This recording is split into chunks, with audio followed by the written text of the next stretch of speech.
injured of the three that came down. I didn't spot who the German rider was that came a box of tricks at the same time. But that was three of them. Quite classy riders, just showing you what terrible conditions they've got here. Anybody who gets the gold medal today will have certainly earned it in more ways than one. Gert-Jan Tunisa takes the lead, and Gary Coltman from Great Britain up there about third place behind him. There's Sean Kelly in the green upstairs, and also survived so far Stephen Roche.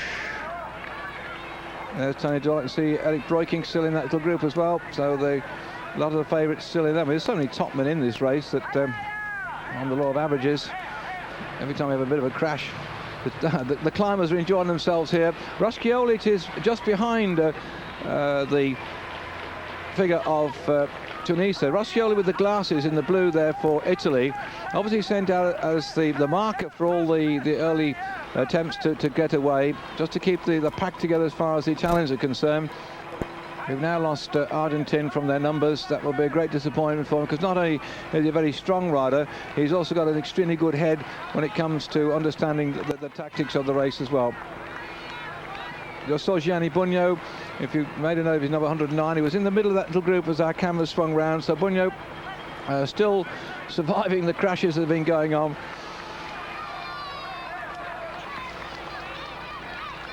Bo Andre Nampved disappearing down the road, and he's going to be marked out of this one very quickly indeed. There is a danger man as far as these riders are concerned, so they're going to see if they can pull him back, because this could be quite a useful move then. Yep, there's some serious racing going on despite the desperate troubles they've been having so far. Nampved stretching the field at the top of this climb. That's where we've seen one or two riders go away in the past. And there he is. Oh, sorry, it's actually Clavsel, my mistake. Very useful climber indeed. Riding on one of these Merlin titanium frames.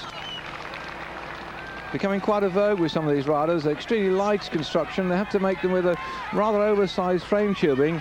And the difficulties of welding them, have to weld them in inert gas. There aren't many people that have really tackle the problem of titanium. It also has been in the past a rather expensive material. The cost is coming down as the manufacturers are beginning to find improved ways of making it, and certainly bike manufacturers working with the titanium suppliers to find the right sort of mix of titanium they want in their bikes. And this, the grey finish, by the way, is because that's a natural finish with titanium. You don't need to paint the bike, it won't rust at all. And half the trouble too, when they stick the stickers on it, that the stickers can sometimes peel off because they're not being adhering to paint at all, or lacquered over the top of them. That you put the stickers on, and before long they begin to peel off if you're not very careful. The front fork that they use on this particular bike, Jean-Francois Bernard really hammering along at the back, making his way through the vehicles. We're with Jean-Francois Bernard there, who had the misfortune to crash, and he's working his way back through the vehicles at a very, very fast part of the corner. This is a dangerous part where they've all been slapping the brakes on and skidding all over the place. Keep your fingers crossed for them yet again.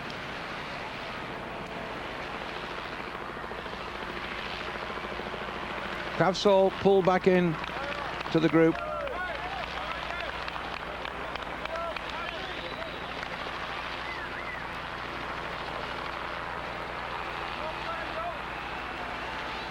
I sit here with bated breath, and I'm sure you're doing the same thing.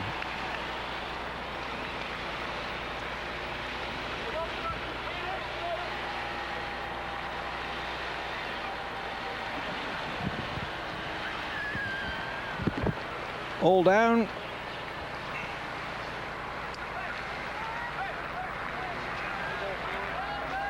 And yet looked like Jean-Francois Bernard just on the back of that group, so it looks like he's made it and found his way up to the leading group. He's just on the tail end. He's got to work his way through though. So Jean-Francois Bernard, so Johannes Kuhn, the Norwegian rider, drifting off the front of this pack. So the Norwegians continually firing off riders in an attempt then to give this chasing group of riders something to think about. That's Atle Pedersen at the front, and on the far side, Cravsall. They let their man go at the front. So the two regions here, and Claudio Chiappucci right here in the blue on the right-hand side of your screen. Roschioli on the left-hand side in the blue.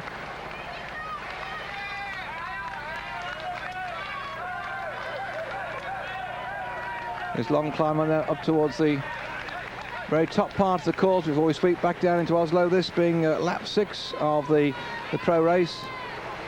Everybody watching each other very carefully. You see on the far side, that's Zuller just beginning to move himself up towards the front as well. So he's managed to survive the crashes so far. Or at least he's come down, he's got back up again.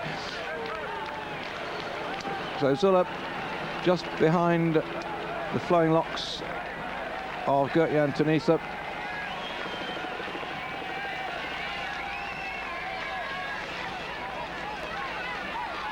And this is the character they're all having a go at for Norway. How nice it'll be. In fact, he's got, I'd say he's got scars in his arm, but that in fact his arm will. It'd be nice if we get one of the Norwegians to get into Oslo and wang their way past the centre there on the start-finish line, so that the King and Queen can see one of their countrymen doing well. Because they'll be watching on television as well once they've had their lunch, because 12:30 came up towards lunchtime. I'm not quite sure whether they're having an early or late lunch today. I wonder if they're having cucumber sandwiches for tea. Terry Wogan always tells me that the Queen of England has cucumber sandwiches for tea.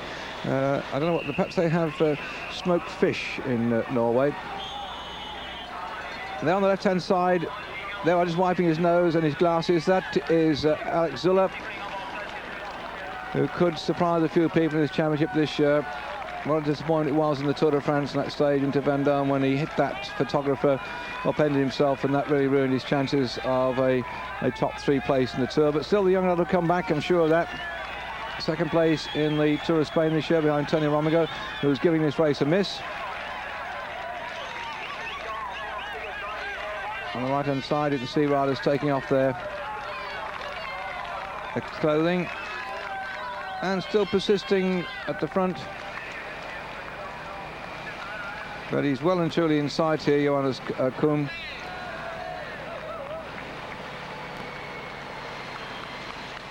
Doesn't have the look of that man as anybody's absolutely determined to rip the legs off the field. I think he slid away gracefully, hoping that somebody else will drift up to him. Or alternative, the rest of the field would knock it on the head for a bit.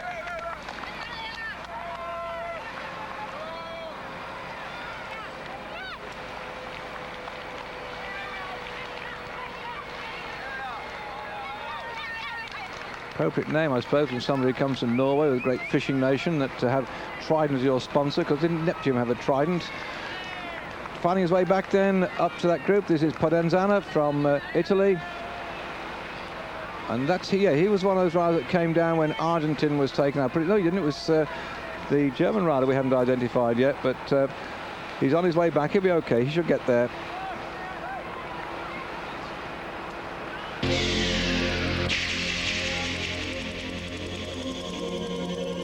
Slow motion of the man who'd been up in the lead, having a few problems with his bike here, and just attending to those on the inside of the track, fortunately able to come to a halt, and everybody looking back say, oh, that's where you've gone to, because they were chasing him down, and suddenly he pulled in off the side. It appears that he's got something wrong with his brake blocks at the moment, or something jammed up inside there. So a disappointment for the attempt by the Norwegian riders Johannes Kuhn to get down into Oslo at the head of affairs. Didn't quite make it. The Dutch very confident at the moment. They've always had 4 men in the top 10 or so around here, which is beginning to, as far as I'm concerned, in our break I'll try and find out a bit more about it, but I understand that there's massive bonus there on if a Dutchman wins the gold medal. So perhaps there with Danny Nielsen on the front, they are taking this very seriously indeed. Certainly the pro race is a serious event in its own right, but if that money I've heard about is around, I'll try and find out for you about it during the break we get, then that'll make him go all that much quicker. Marc Sergent, the man I mentioned to you earlier on, in the blue colours there with Histo on his back, another hard man who could be in with a shout in the championship here, but he'll have to work really for Phil Anderson with the whitish top on his jersey coming through. Marc Sergent have to work really for Johan Mazeo, and he's got to keep the lid on this one, hoping it comes down to a sprint, and Mazeo could get that one.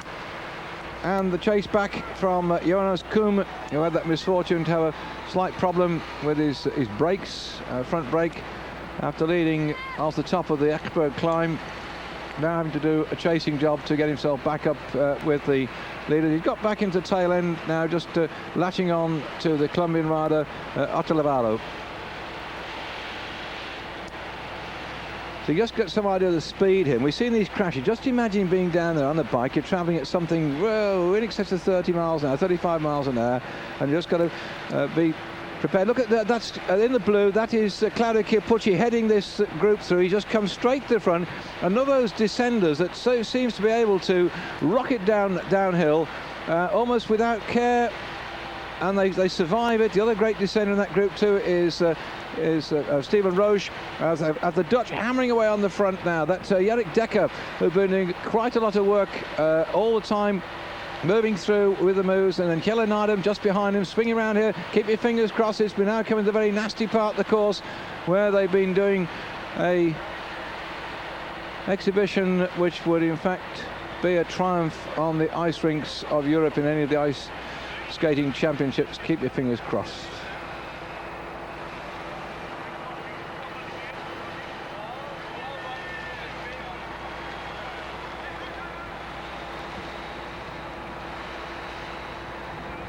Dekker's still doing a very good job indeed, marking all these front men. Still a medalist in the Olympic Games last year. Adrie van der Poel doing exactly the same thing as well, marking them out there. Roscioli up the front. Kelly up the front as well. Well, these are Kelly conditions, aren't they? And he's strong, and the Pro Championships, see all the blue jerseys going through for France, for America, and for Italy. The major nations still showing. Roscioli just dropping on the wheel, easing back. It's not his job to go away, it's just to stay there. Police it for Bugno and Maurizio Fondriest, and for Claudio Chiappucci. And some of these riders that we're seeing now at the front will really ride themselves into the ground for something like 2/3 distance or even 3/4 distance, and even if they can't manage it to finish, then they've done their job, just putting the lid on the attempt. See Roscioli moving through. Look, he's not going through, he just gets on the orange wheel, just stops in there on to Dekker and says, hang on, I'll watch this one. Roscioli doing a wonderful job here. And what a great reward it was then for him in the Tour de France to get that stage success after that enormously long breakaway. Still Eric Dekker on the front. But Roscioli, if you saw that stage into Marseille, when he climbed up that climb with about 6 kilometres to go, his legs nearly seized up, and that was his first victory as a professional in about 5 years. He's done this work all his time. That man in blue is doing what he's been paid to do all his life as a professional. He's often been away in early attempts and never lasted the right way through to the finish, but he did that in the Tour de France. Kelly moving through likewise there. And Adrie van der Poel onto his wheel. Here's Gianni Bugno, the reigning champion of the world, twice the champion. Doesn't he look calm, cool and collected? Look at that man. Quick word with Luc Leblanc. Oh, you can feel it, can't you? Bugno just dropping in. These pros just allowing themselves the room to manoeuvre.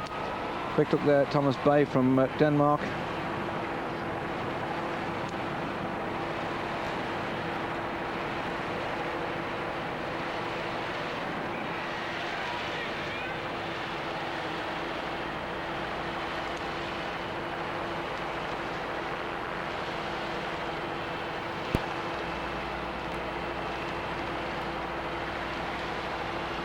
Bugno now moved up there, looking for him coming through alongside Luc Leblanc. You see the other blue jersey just in front of Roscioli.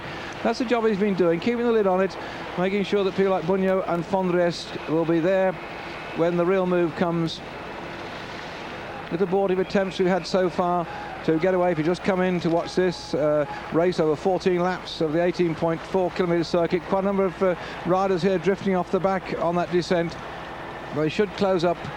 We had Mayer, the Venezuelan, crack off almost from the start, and he stayed out there, joined with the Japanese rider Yamada, and they were doing quite a reasonable job. They finally got caught after a couple of laps out in the lead, but meantime behind them, riders falling off all over the place, and the speed averaging around about 25 miles an hour despite the miserable conditions. The last lap time we had average was 40.048 kilometres per hour, but the odd attempts from individual riders or pairs of riders to get away. Never had much success. They certainly got over a minute lead, those two riders, early on, but you could sense that the domestics working for the French and the Italians and for the Dutch in particular, and the Belgians likewise, those top 4 or 5 nations vying for top medals. The domestics were going to keep the lid on it, stopping any sidle move from anybody of significance.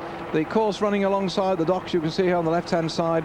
What a great shame. We've had some glorious weather. Oslo really has welcomed the Cycle Championship of the World, and now it's gone back to rain on this side of the course. It just seems to move from one side to the other, and they're heading down, these riders, in towards the bay. And on the far side then it's the Bjørvika harbour, and here it's the Bjapvika harbour. And then they turn round to the Pepervika after some 17 kilometres. The 18 kilometre course has been covered. And here we go back in towards the feeding zone. The riders will certainly be looking for some food and sustenance this time round, and we wish them all the best luck when they go through, and that there's nobody dropping. In fact, you see the feeders have moved further down now. They've moved away sensibly to a wider part of the course, rather than congestion which is now about to come as we go in towards the actual pit area. Gianni Bugno, Thomas Bay, and I just saw Luc Leblanc putting the brakes on.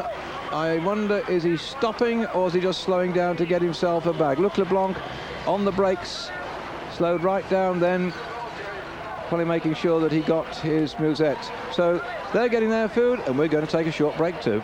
It's raining cats and dogs, and I don't know what the Norwegian is for cats and dogs, but whatever it is, I can tell you they're chucking them out the sky right now as the riders come round to complete the 6th lap with 8 laps to go in this race under pretty disgusting conditions. 2 hours 45 minutes of racing since they started at 10 o'clock this morning. The gap down the left-hand side really is from the first rider over the line towards the back end of the race. There's nobody away at the moment. They've come to the feeding station. Most of the field have regrouped, and the Norwegian spectators being treated to what has really been so far a survival, not only the fittest but those who could stay upright. And I think sensibly enough now the professionals helping themselves as much food as they can do and drink, and hurling the musettes in all directions. The souvenir hunters will be grabbing these with great glee, and they will look at them. Oh, it's mine, oh, it's mine, and it's mine. And they've all gone through. They'll be trickling out from behind those plastic barriers to retrieve the bottles as a memento of the World Road Race Championships held in Oslo.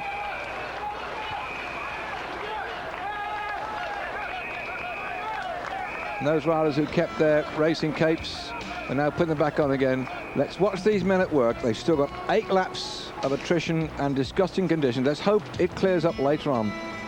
What a way to earn a living.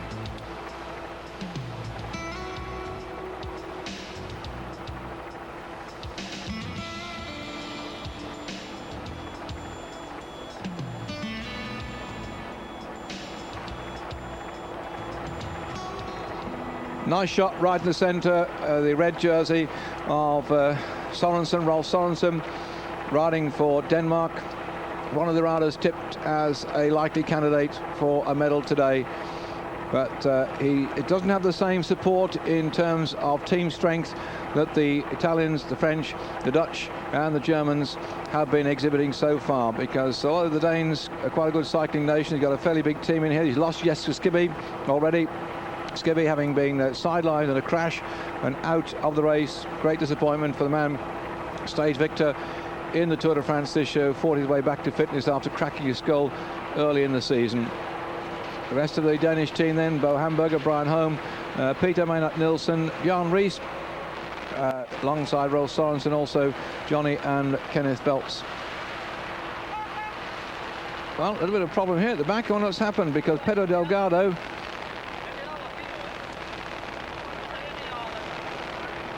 coming back up to the group. Yep, see with all the following cars, he's back there. Charlie Motte drifting on to have a word with the French manager as well. No major problem what's been happening, so they come through. They're Bernardino, who said in fact that he's going to retire. Geminiani on the far side. Bernardino said that he's had enough then of being the the team manager of the French professional team, like somebody else to take over after this year. Just a word of wisdom then for Charlie Motte, who did that fine ride in the Championship of Zurich recently.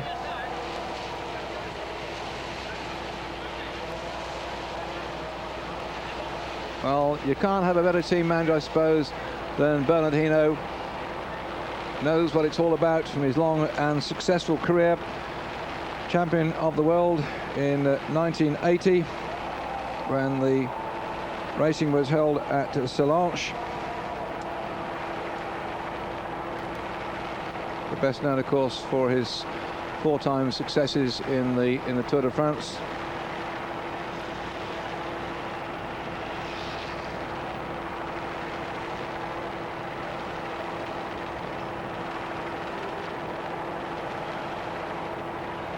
The terrible conditions remind me really of 1965 at Lasarte in Spain, when Tom Simpson beat Rudy Altig. That's the gold medal going to Great Britain, the only time we ever had a gold medal winner in the Road Race Championship of the World, and the late Tom Simpson getting it in 1965, thriving under the pretty awful conditions they had in Spain on that occasion. As I said, all the way through, the Danish team in the orange jersey, looking very strong at the front of the field.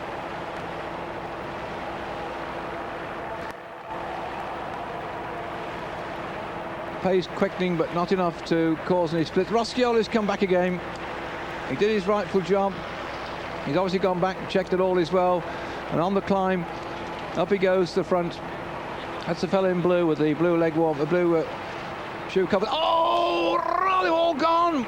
Hell's bells, that's an enormous crash, and suddenly his front wheel just went from, how on earth that happened, I'll never know. He seemed to get out the saddle, flick his front wheel, and down he went, and I think that was the, well, let's see what has gone here. Oh, there's all sorts of trouble here. Oh, yep. That was the fellow just flicked his wheel, and it's the big, tall Belgian rider. I think it's Alain van den Bosch. He'd been riding at the front, and Van den Bosch has dropped right onto his elbow. That's done him no good at all. He just seemed to flick his wheel suddenly, and that was that. Here we go. Look, in the centre, the Belgian on the far side there goes across the yellow line. Now, there you go. In fact, he gets stuck in the middle of the yellow lines. They're like tram tracks. His wheel just got stuck straight in the middle of the yellow painted lines. He had no chance at all. Well, those of us who've fallen off in tram tracks years gone by will know exactly the sort of feeling, because I've still got the scars of one of those. You get a little rut down the centre, and your wheel goes into it. And that's what it was. The paint there, and what a great disappointment. He's really been putting the lid on the race on behalf of the Belgian team. And watch it from the top again. Those yellow lines, they're just like tram tracks. There's two raised ridges in the centre. He just got in the centre of those, and in fact it came together as one, and they just ran straight into him, and look at them all over the place. That was a disappointment, wasn't it? Just shows you know how good you are, whatever you're trying to do. Who the hell would expect to be riding across two yellow lines, but as the yellow lines converged into one, it would just take your front wheel from underneath you. Alain van der Bosch, I've been watching him earlier on, been doing quite a good job at the front, controlling it on behalf of Museo, and now he's been sidelined out just through getting his wheel stuck on those yellow lines, which, as they turn that part of the road into a tram track. A lot of other riders came down too, but it looked to me like Jan van den Akker of the Dutch team was also brought down in that one.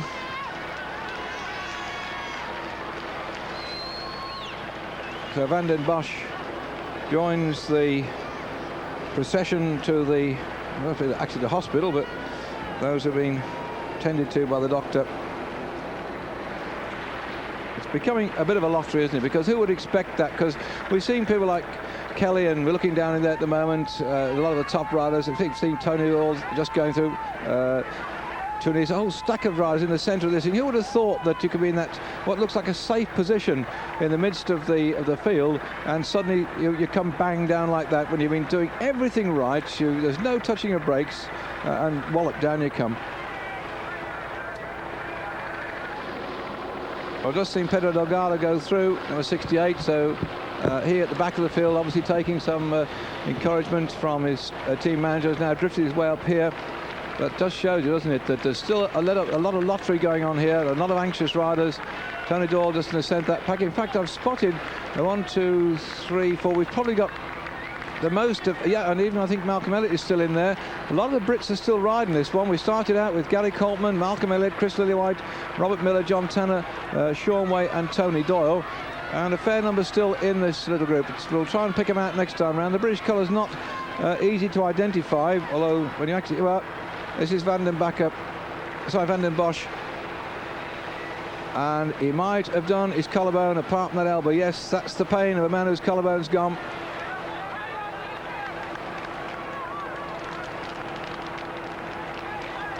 What a great disappointment. Well, let's hope he's rewarded with his team with some sort of medal. Uriarte was also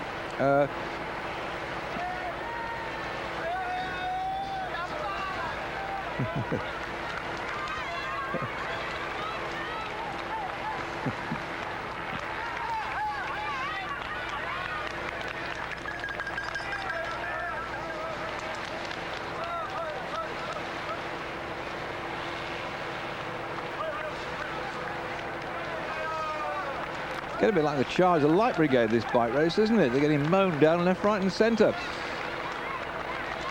Rather wonderful story about that fellow Mayer, who was the great film director, and for the Charge of the Light Brigade when they were shooting it, he used to have some very strange English statements, and he said, "Bring on the empty horses," which of course what he meant was bring on the riderless horses for the scene when everybody had been shot. Bring on the empty horses. I don't know if we bring on the empty bikes at this rate or not, but no, I shouldn't joke. It's a very serious business, but I feel so sorry for these riders. Just then, like Van den Bosch, to be riding so well and to be suddenly mown down through no fault of your own. Just what I call the technical way in which roads are marked now, and they have to do that, and there's no way that one could expect the rain to come and these things to happen. Yesterday, beautiful weather for the women's race and the men's race. No problems at all in respect of the wet conditions fetching riders down, though one or two of the less experienced riders in the amateur race found themselves biting the tarmac. But on this descent, keep your fingers crossed. Guess who's on the front? Claudio Chiappucci, steamrolling his way down. Oh, well, we're going to take a short break. We'll keep an eye on the screen and let's hope they all get down to the bottom. If anybody falls off, we'll try and bring in the news, but let's hope they make it safe and sound. There's a main group of about 40 riders climbing up this hillside in very murky conditions indeed. With a lack of wind, it's not shifting, the rain clouds off the top of the forest area, and about 40 men have just prized themselves clear of the rest, but they're beginning to come up an attack on the right-hand side. I think it's Roche. Roche is determined now to start splitting this one off. Well timed then, as we came back on air, for Stephen Roche to start to go at the front. And there were certainly about 40 men at the front and a bit of a gap then to a pack behind, and Roche has decided to attack this one. What a great thing it would be if he can get the Championship of the World yet again. That man who did the triple to get the Championship of the World, the Tour of France and the Tour of Italy all in 1 year. Only Merckx has done that before, and Indurain in this main group would like to emulate just that, as Roche has unleashed yet again. Now I can see Robert Miller going through. He's still in there. I've seen Tony Doyle go through as well. So we've got quite a number of the Brits still there, and it's the Irishman on the front then, perhaps revelling in these conditions, and we've seen Sean Kelly still there. Martin Elliott drifted a bit towards the back last I saw. I'm not quite sure if he's in contention, but certainly Roche is making life very, very difficult indeed for everybody else. On the top of the Ekberg, this is the highest point of the circuit, some 140 metres above sea level. The sea is right down there below us, and as he peels off the front then, Roche, then yet again the Norwegians start to take up the chase and put the pressure on. Kelly just back about 20th in the front of that little group as well. Watch his Irish compatriot begin to put some pressure down. Claudio Chiappucci rides to the same team as Roche, not far back off the front. And I think it's Joas Koum again that's rocketed away down that road in the distance. We'll pick him up in just a moment.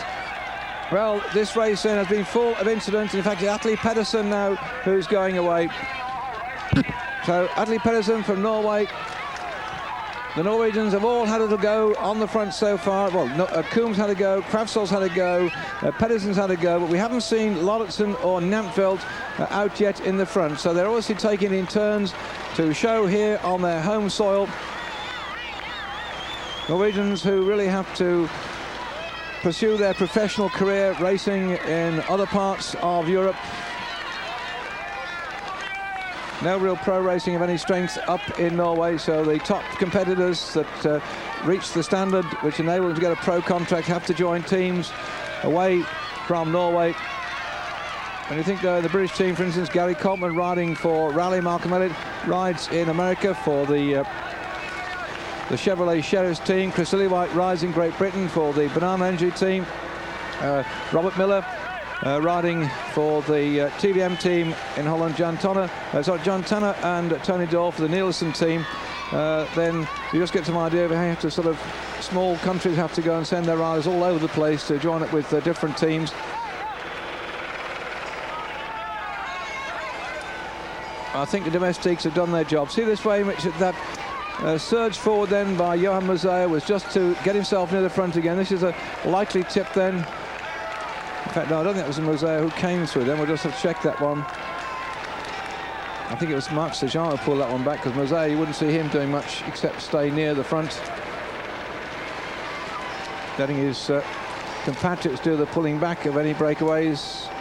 Well, I wouldn't have thought really that Atle Pedersen was going to represent a major threat as far as they're concerned. And the spray is flying from these wheels whizzing round on the damp conditions, and ahead of them is that sharp hairpin bend at Hotley, and then a descent back down into Oslo.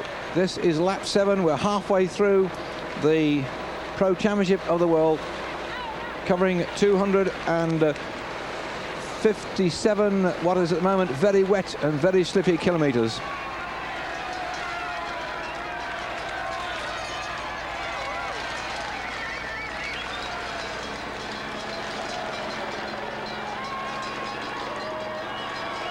Hold your breath, go down.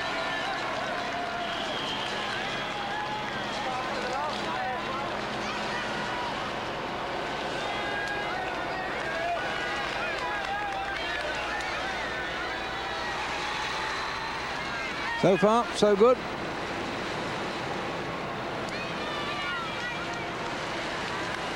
Norwegian flags, as you'd expect, much in evidence. And out in the bay, a magnificent replica of one of those raiding Norwegian boats that used to pillage the world. And I should imagine years gone by from the east coast of England or in the north east of Ireland, when those boats used to come along ashore and you held your breath. But today the Norwegians being very hospitable, except for the weather. Again, there we are. Adi van der Poel marking the moves at the front, just following in the wheels then of Guy Newlands. Probably one of the most experienced Tour de France riders that they've got in this field here in the World Championships, and doing a domestique's job for Johan Mosea. Forgetting the fact that he's sponsored at the moment by Histor.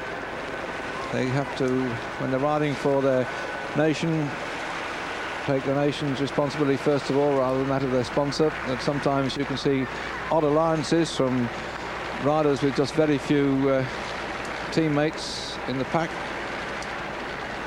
The peloton now accelerating.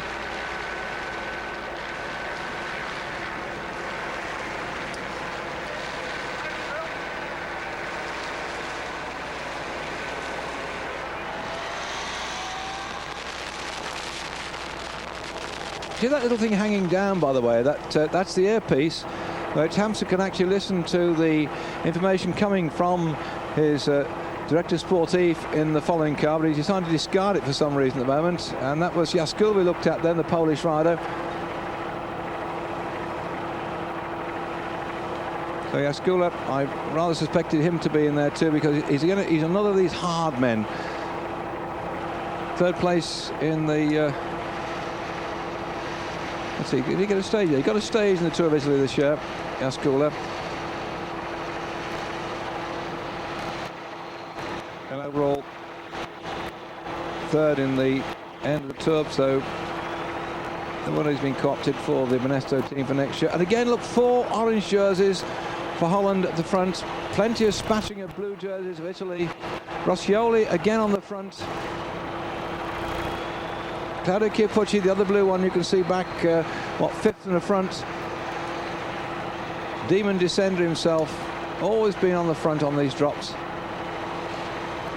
And the rest of the field coming down very, very gingerly indeed, as you'd expect. Oops, one's off, two's off. In fact, that looks to me as if it might be Ludwig, is it not? There's, on the left-hand side, there's one of the German Telekom riders out at the moment in that, and he's really bent his bike somewhat. No, it's not Ludwig, because that'd be the German colours, but certainly he's come down. It's one of the riders from Spain that's come down here, and the American also in trouble. Well, Hamston was well towards the back. In fact, no, it's not Hamston, because I just looked at the legs on his shorts, and it wasn't Motorola colours. It was, in fact, I think, one of the Subaru American riders, as Kelly's still in there, out of harm's way. And then they've gone again. Oh, this is disaster, isn't it? There, Kelly picking his way through the wreckage and putting his chain back on again. Then that's Eric Decker's been doing such a wonderful job at the front. Eric Decker has been marking every move at the front, as the other orange jersey there of Adrie van der Poel picks his way across the painted lines. I think they'll award medals to those who don't fall off this year. Broscioli also in trouble on that descent. And still Eric Decker is not being able to put his bike back together, and the riders are coming here to pick their way round him. What a disappointment. He's done such a great job. And has he got it going? I think he has. I thought his chain for a minute had gone round on the outside. There's Luc Leblanc at the back. Luc Leblanc seems to be a bit off the pace at the back as well.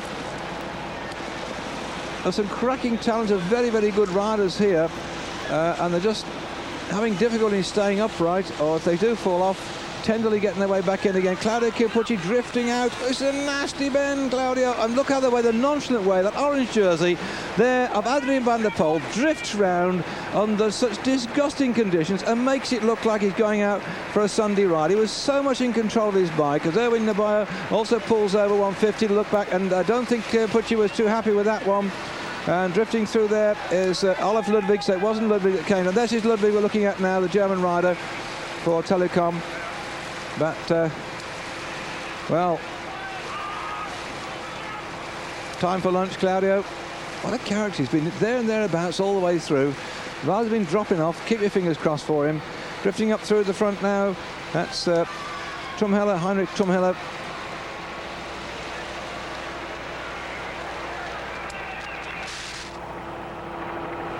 This is some bike race we're watching today. It really is. It just shows you what these men have to do. I know a lot of people think, oh, great, love to ride a bike as a pro, get a nice fat contract and travel the world. But I tell you, it's tiring work. And the racing, the conditions you're seeing them in here, these are not nice conditions for the Championship of the World, but they're the sort of conditions they race under early season. Remember that none of these riders here started racing in February this year, and here we are in the back end of August, and they've been riding their bikes. Some of them will be racing some 200 days of the 365, and some race even more than that. So there's not a lot of time to rest and have any time for relaxation, and on these conditions they certainly earn their money and their spurs and all the accolades that they deserve by being fine bike riders. See Robert Miller's still in there, his long flowing locks. He's wearing one of the older versions of the racing tops of the Recycling Federation, the one with the red, white and blue hoops on, rather than the one which decorates the jerseys for the Manchester Olympic appeal at the moment, or well, attempt to get the Olympics in the year 2000. But you'll spot Robert there. Again, a little chap, you see, that a lot of these smaller riders, being a bit lighter and seem to have a better stability about them, are more able to cope with the conditions than big riders who are a bit unbalanced. That's why Ludwig, you see, about 7 or 8 back from the front with the pinky coloured helmet. Olaf Ludwig is quite a biggish chap, and he's just got to watch himself. The very tall men finding it difficult under wet conditions when you're banking your bike over. Your centre of gravity is so much higher, and your weight is so much greater too, that if you just hit a little bump and all that weight goes through the wheel, then you lose control of the bike and you come down with an even bigger bump than the lighter chap does, says he with much feeling.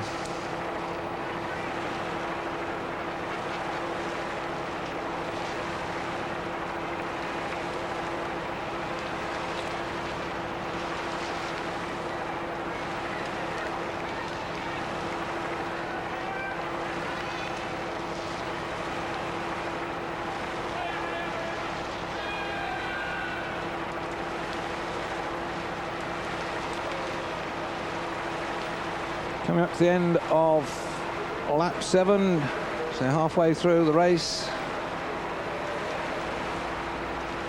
14 laps in all. And a very soggy group of riders. Roscioli's fought his way back after that slight problem on that descent. What a character. What a tremendous fella. Looking for something to eat.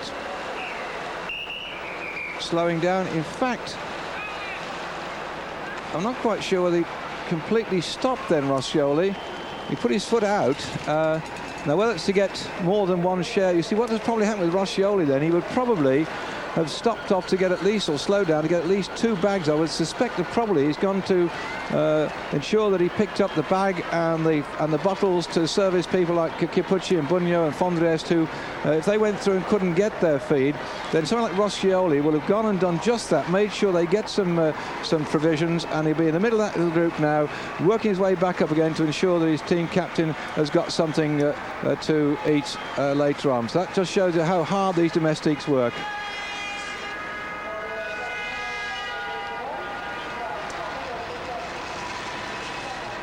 Looking down that bunch to see what happened to Roscioli, slowing down in the pit area. These are all the tactics that go on in bike racing, things that people, when they'll switch on and watch this lot splashing around, don't realise there is so much in the way of understanding amongst the riders what needs to be done. I mean, these chaps have been earning their living riding their bikes, many of them anywhere between 2 and 10 years experience in it. And John Tanner, just had a spot view of him. Good to see John Tanner lasting so long on these difficult conditions. Amateur rider last year, now turned into the pro ranks and still in this group here. I spotted Robert Miller in there. We've still got Gary Coltman, last thing I saw as well. I'm trying to see if I can find Malcolm Elliott, who's got a bit of reputation, a bit of play. I think I just saw him down there. He's got a bit of reputation, a bit of a playboy. Tony Doyle is still in there. Spot. Let's give him picking the Brits out for the moment. And I can also see Sean Way. So we've still got a very good cross-section of our riders who seem to escape the mayhem of this race. At this, the halfway point, coming up then to lap 7. And here they are. It looks like synchronized swimming on bicycles, but this is the Pro Championship of the world. Coming up then, the time 3:12:48 at the end of that lap, and the average speed so far 40.083 kilometers per hour.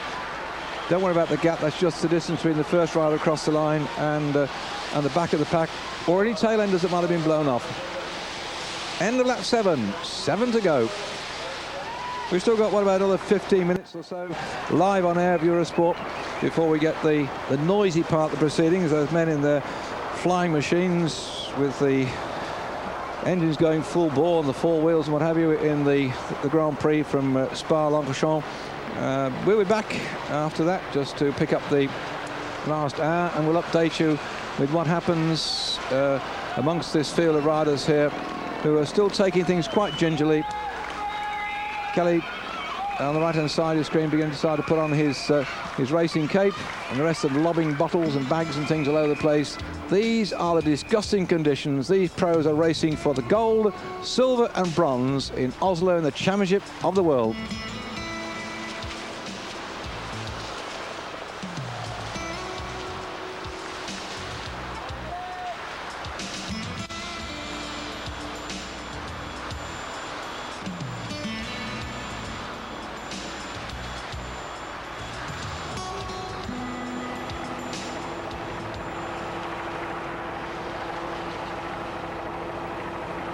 On the way back out of Oslo on this lap 8 of the World Championship.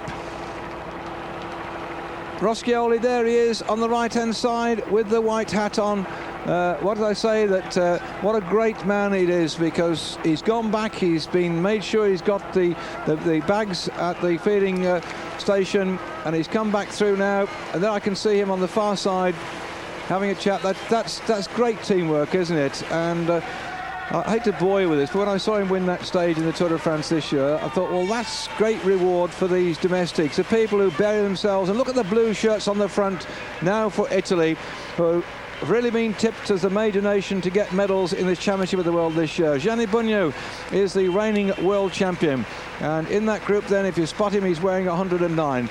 Marino Argentini, who just switched on, unfortunately crashed out the race a lap or so ago. Still in there at the moment, Claudio Chiappucci wears 112. Also then Maurizio Fondres wearing 116 for Italy. The rest of the Italian team is David Cassani, Bruno Cangielta, Alberto Elli, Gianni Farazin, Massimo Chiarotto, Marco Giovanetti, Giancarlo Porini and Fabio Roschioni. Pennanzana, I think, is out of it at the moment. He had some troubles earlier on, but let's keep your fingers crossed he fights his way back. But there we are. Up this long climb again, Zuller at the front, that yellow crash hat and the pinky colours of the team from Switzerland.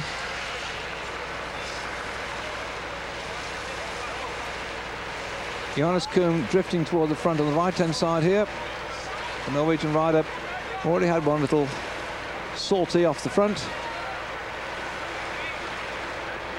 Let's hope when we get to that bit of yellow painting on the road just down here that the riders will have learnt the lesson. Here, top shot.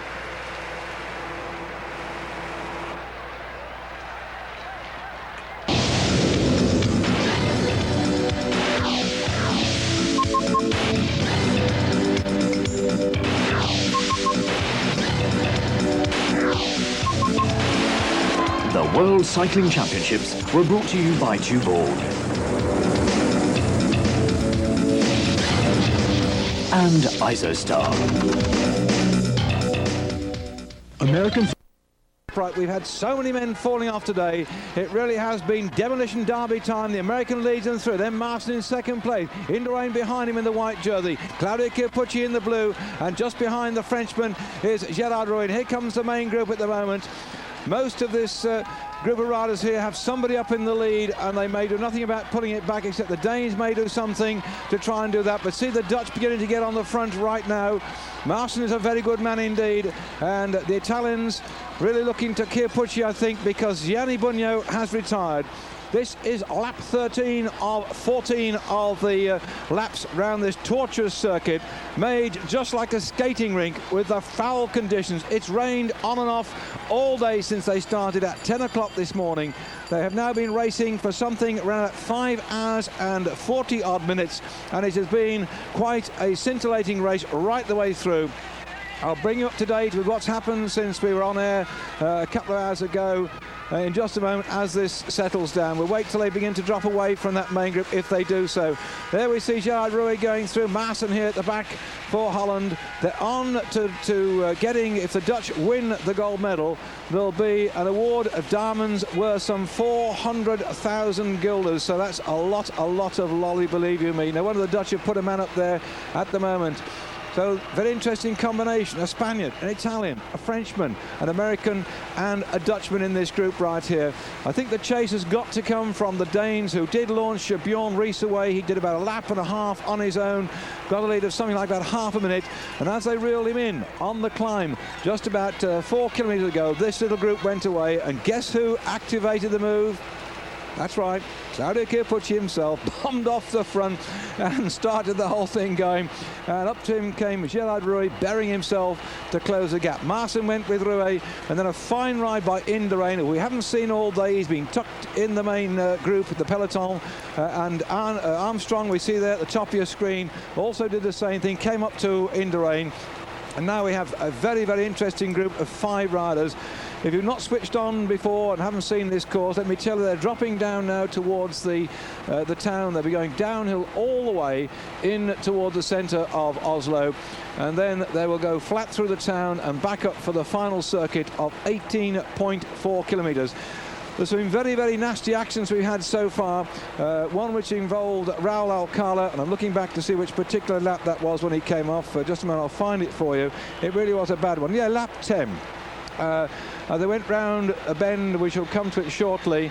There was a lot of riders came off. In fact, Ludwig, I think, was the one that first came down, and Alcala actually went straight over the top into the tram tracks. You see that tram going up there now, so despite the protection that was on the side of the road, he bounced over the top of the bales and ended up in the tram tracks.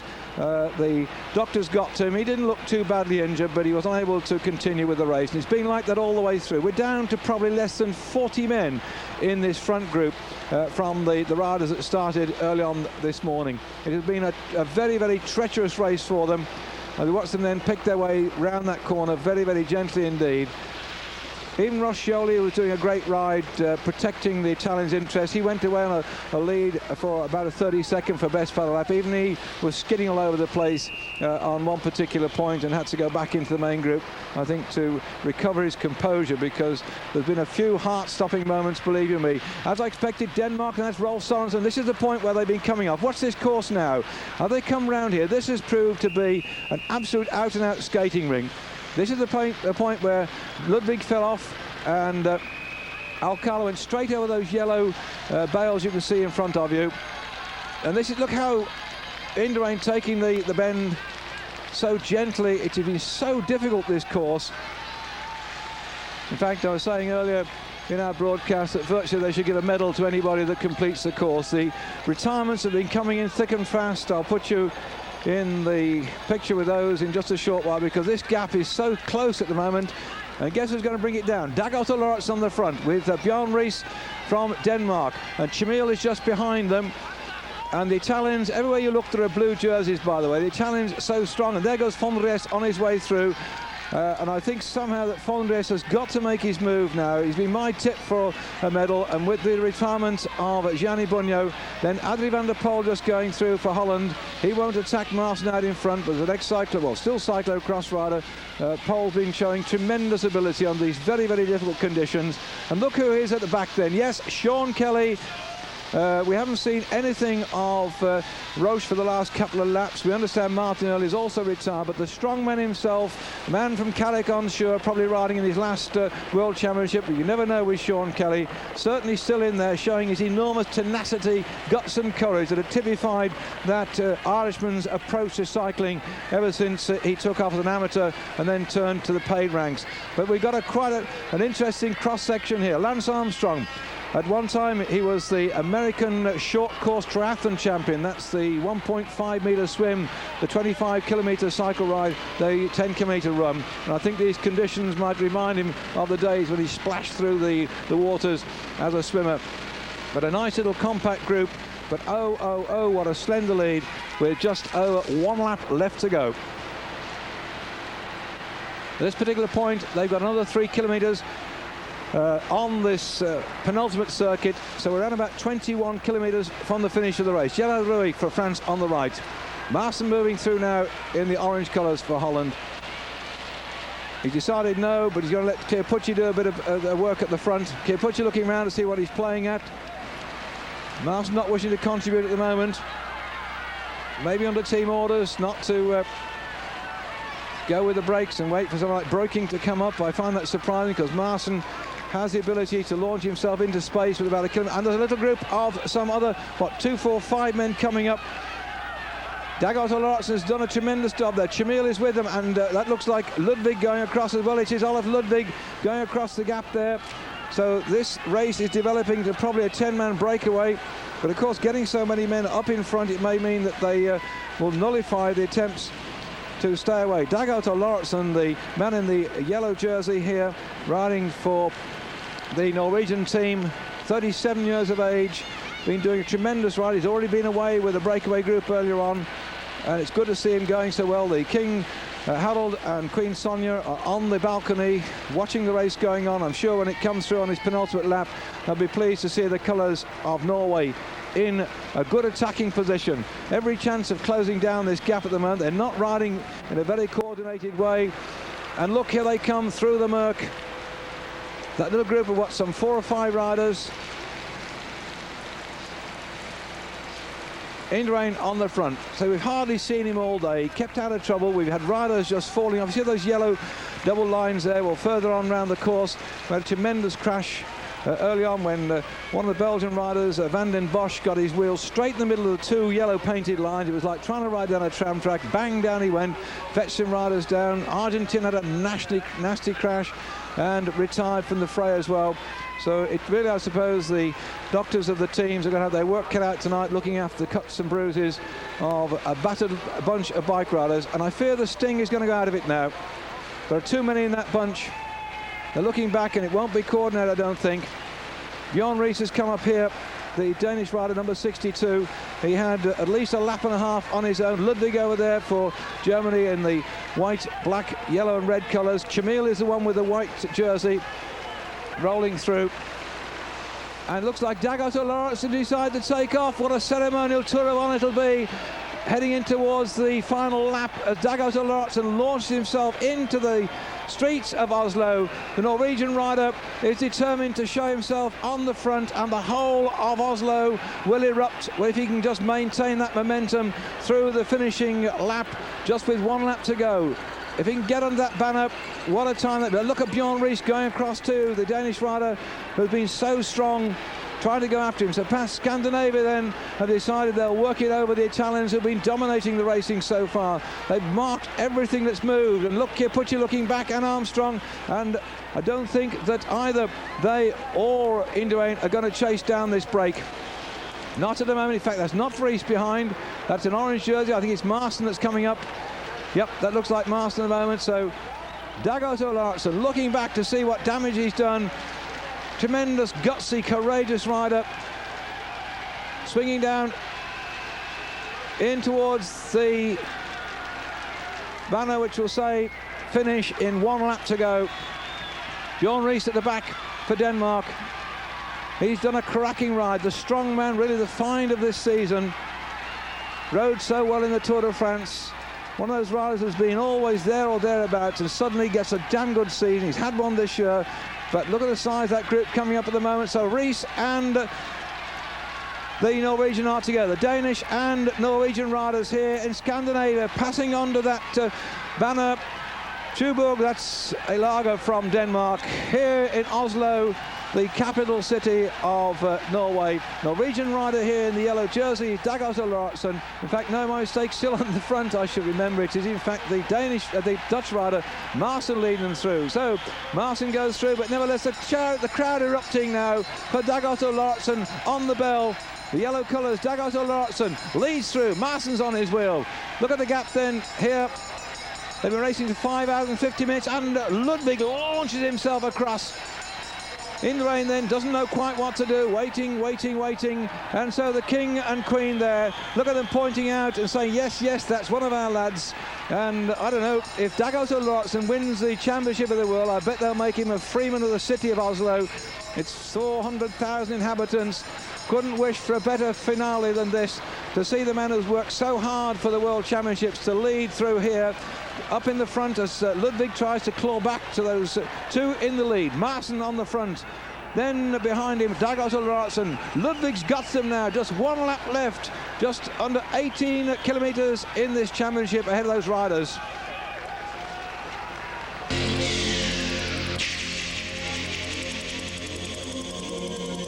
Others are still away, splashing their way out of Oslo for the last time. Ludwig here hanging on for grim death. He's crossed that gap, and you can see the fact his number's been ripped off. He's lost his frame number as well. Well, I'm not quite sure. He might even be riding on a replacement bicycle, because he came down with an almighty crash. I'm just having a little look back at where it was where they had that phenomenal crash, but certainly he came down in a big bang, and he's recovered. He got back on his bike and was back in the action, but it's been a tough one indeed. In fact, it was lap 10 that Ludwig came off with Decker, and Sejan Alcala went straight over the top into the tracks, and Decker in fact has changed his bike a couple of times, the rider for Holland, but he'll be happy. He did a great job, because they've got this Dutchman away, Marston, here the Norwegian Dagotto Lauritsen, there the German rider Olaf Ludwig. What a competitor. He was in the Olympic Games in Seoul, the Olympic champion. We're looking at him now. He's won over 30 stages in the Peace Race, and he won that great race as well. That was the big East European tour that was dominated by the East Europeans. Turned pro a bit late, did Ludwig, because of the constraints upon the East Germans, but he's now looking for a gold, silver or bronze medal. But I think that the group is coming up very well indeed, and they may well be caught. Talking of gold, silver and bronze, let me put you in the picture if you haven't caught up with the news. The women's race yesterday was won by Van Morsel of Holland, from Jenny Longo of France in second place, and Chadameda from the American team was in third spot. In the men's race, Jan Ulrich won for Germany. In second place was Tezar Ozers of Latvia, and third place went to Tezar, with the Italian Bertolini fourth and Pisikis in fifth place. Shame for the Italians getting Bertolini into fourth place. They had really pulled back everything that had moved during the day, and in the end lost out when it came to the gold medal, and silver and bronze sought out.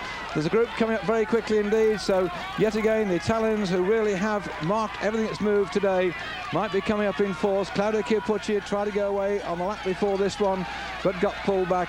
And I seem to think the way these chaps' legs are beginning to seize up, we might on this climb. This is the stiffest climb of all, and there's a group of 2, 4, 6, 8 riders coming up them. This is the climb up to a place called Ryen, R-Y-E-N, and they climb up this one for something like about 1.5 kilometres, and he's gone. Well, Dagos O'Lortson has just said bye-bye to these two, and that's an amazing ride. What a performance. What a performance. There he is, burying himself. Well, I remember watching him in the Kellogg's Pro Tour going into Coventry. He'd been away with a break all day long. He climbed over some very serious hills indeed, up Cleve Hill near the town of Cheltenham, and he went away, and when he was at the breakaway group, look at them all getting excited here for the fact of the news that this Norwegian rider is away. And that ride into Coventry, he nearly got caught with about some 25 miles to go, and he decided to do exactly the same thing's happening. As the bunch came up, he just pedalled off in the distance, got onto the circuit in Coventry, went round and round and round, and although they got to within about 40 seconds of him, they could never catch him until he eased on the final finishing lap and took it there. Dagos O'Lortson has had a new lease of life. He won a stage in the Tour of Spain early on this year, in the sunshine, in the glorious weather, way back in May, and here we are, back end of August, and trying to win this World Championship. Ludwig looking back now, Marson on his wheel, they're coming up, and that looks to me like it is Armstrong that's closing the gap. The Americans coming back at him very fast indeed. The one I've still been waiting to see the reaction from is Fondriest, and I think he's there. Fondriest is leading the group up, I think. Wait till we get another shot from the other camera. I'm pretty certain it's Fondriest who's clawing his way back up and reeling in Marson and Ludwig. And in fact, they've gone past them, and this is Armstrong on the front, then Marson, then Ludwig beginning to struggle, then it's Claudio Chiappucci, then Chimil in the white jersey.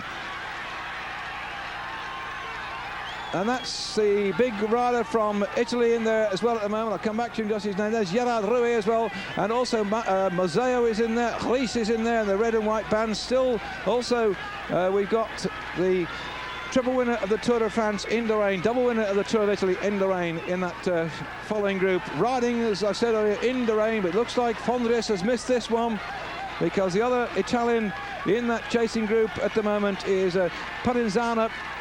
That's the tall fellow on the right. That's Chiappucci, the little short punchy chap on the left in the blue colours of Italy. Gerard Rouet coming over for France, then Padenzana, and then Moseo, Ries. Now just a bit of trouble then for Ludwig. He's dropped off the pace a bit. And here, Sorensen at the back. There is Fondriest on the left-hand side in the blue with the pink stripes. There in the orange colours, the long flowing locks of Gertie Antonisa. On the right-hand side of the screen, that's Sorensen. He won't try and pull that group back, not whilst races away. And here is a man leading up this climb. Even if he gets caught, the whole of Norway will admire the courageous riding of Dagos O'Lortson. He's certainly going to be pulled back now. And it's Armstrong, the American, that's doing the work. Stage winner in the Tour de France this year, American road champion, and he's towing Marson back up again. This is a cracking race now. Marson has recovered, having taken a bit of pasting on the hill, but look at the riding being done by this young Texan. Well, the sun shines in Texas. It's an enormous, great country. They say over there, the sun is risen, the sun is set, and I ain't got through Texas yet. It's an enormous, great place, and I've seen pictures of his home where he's got a great big pair of cow horns up on the wall, and Texan boots and a Stetson hat to go with it, and he's splashing his way around at Norway in second spot behind Marson in the orange jersey of Holland, and just behind here in the yellow is David Duffield. Cracking group of 3 men, but the rest are coming up very fast indeed. Quickly then going through what happened when we started out on this 14-lap race. Meyer and the Japanese rider Yamada went away early on and had a couple of laps out in the lead. Then we had crashes. Huntermark came down, Verbecken came down. They were dropping off all over the place. Louvio had a tremendous crash and got sidelined as well. That was by the time we got to lap 3. They were going around a steady 25 miles an hour. The riders are coming thick and fast now. Brunel was off the back at one point and then came back up to it again. More crashes on the descent. Argentin and Jean-Francois Bernard came down on lap 6 as well. And Argentin, very badly hurt on his leg, abandoned the race. So that was the world champion out. And then Vanden Bossche got himself stuck in the yellow lines as we came up the climb on lap, what was that, 7th lap, and down he came as well. Decker also fell at this particular point, more or less, on that particular lap as well. And then we had no serious break on lap 8. We watched them coming down here when Rees, Roscioli, Sferrada, plus a couple of other riders managed to get away, but they were caught. Then Jackie Durand went on to the attack. Peters went with him, Christian Hen as well. And on lap 9, there was a lot more sorting out as Yerman, Falazin started to try and go away, but really the action was most prominent on lap 10 when Roscioli went away for a half a minute lead. As here they come picking themselves down a place where more than enough men have fallen. They're coming down here absolutely regardless to try and chase these 3 men down. They say that Ludwig, Sejean and Decker and Alcala crashed on lap 10. I'm telling you about the riders that have crashed out this race because that's been the heart and soul of this race. Disgusting conditions, skating rink conditions. Torvill and Dean would have done well on this course, I can tell you. And really then on the run-in towards the finish now, we've had abandonments because Motte is now packed up. Veronk has got off his bike. There's all sorts of people saying enough is enough. And Bjorn Rees in the last couple of laps has been absolutely riding like a man possessed, but really Chiappucci has bided his time and really set in motion a lap and a half ago the move which looked like it was going to be the winning move. Marson went with him. And now we've got this group settling down here with coming up towards half a lap yet to go in this race. This is the final climb up here, and once they get to the top, it's a very, very, very fast ride down to the finish. And there may be a regroupment yet a while. Marson is just desperately hanging on here. Well, this is a cracking race. I tell you, it has really been going all the way through.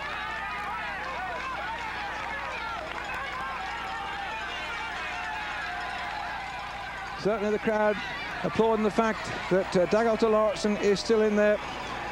Gerard Rouy for France. And here, the man they're trying to chase down, Lance Armstrong. Just before we came on air, I said to the production people that flashed through on the old chat box that I reckon Armstrong's in for a medal. Well, I hope that isn't a kiss of death because there, Rouy, Marson, Dagolte Lauritsen chasing him down. Stongman coming up here, Indurain burying himself on the web. Chiappucci behind him, then Museo, then Chamil, then Provenzano, then Ludwig. With in between them in the red colours there, that's Bjorn Rees. I think these are the only ones in with a shout now, but what on earth has happened to Von Rest? He can't cross that gap, I don't think. This is a cracking race, just coming up towards the top of the climb. At the Edberg climb on this, the final and 14th lap. This is the American rider going over the top. Lance Armstrong surprised people with his powerful riding in the Tour de France and his stage victory there. He's doing a wonderful lone ride here, and not only is he doing a great ride, he's splitting the field behind him. Team tactics have gone out of the window now because the Italians have been marking everything that moved, as had the Spaniards, as had the Dutch and the Belgians. And right now it's every man for himself. And look, Indurain powers up the front. Chamil gritting his teeth behind is in there with Museo. They both ride, in fact, for the same team, GBMG, although they come, of course, from very different nationalities. Chamil, the sole representative of his country. The Belgians thinned down somewhat, and look at this playing around. It's going to suit this man entirely. As long as they mess around at the back, Armstrong can keep burying himself on the front. People on the side saying, let's go, I should think so. Well, if he gets this Championship of the World, they've often tipped this man as being the new Le Monde. He's an entirely different character from Greg LeMond, but he's got guts, this fella. Tremendous guts, still a very young rider indeed. I'm looking back now to see when Le Monde won his first Championship of the World. It was in 1983 that Greg LeMond won his first Championship of the World. And I wonder if this chap's going to score right now. That, of course, for the champion as a professional, Le Monde, first-class junior rider. But look at the speed of that chasing group. But they're messing around a bit. Kiepucci certainly won't take up Indurain. And in fact, that's Chamil that's on Kiepucci's wheel. Marston says, I'm not going to do a tap at all either. It suits this fella here. As long as they mess around at the back. Armstrong here is on to a fine ride. What a courageous attempt. He came up that climb, went straight through, onto the front. And here he is, settling down here. Been riding now just over 6 hours in the saddle. It has not really stopped raining. Been splashing through the damp stuff virtually all day long. And this young Texan just 10 seconds away from them. Well, he's been labelled by some of the Americans a bit cocky, but I suppose that's a bit of self-confidence that you've got to have if you're going to ride at this particular level. He gave up triathlon because he felt he was on his way to being one of the best triathletes, and he wanted another challenge as such. And now he's got it then. When he turned professional last year, he'd ridden the Olympics, finished I think 17th, and then decided to turn pro for Motorola, finished last in the San Sebastian race, nearly quit, and he got a second place in the Championship of Zurich, decided to stay in the pro ranks. Keep your fingers crossed for him. He skates around this bend here, and they're bringing up the spare carts, the spare bikes on top and spare wheels, so the gap has now opened up considerably at Holtet. It's all downhill from here.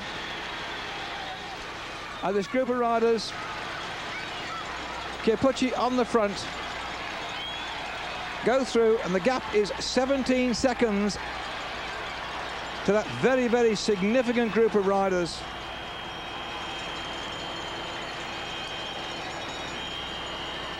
In fact, they made it 18, so I'll go with that.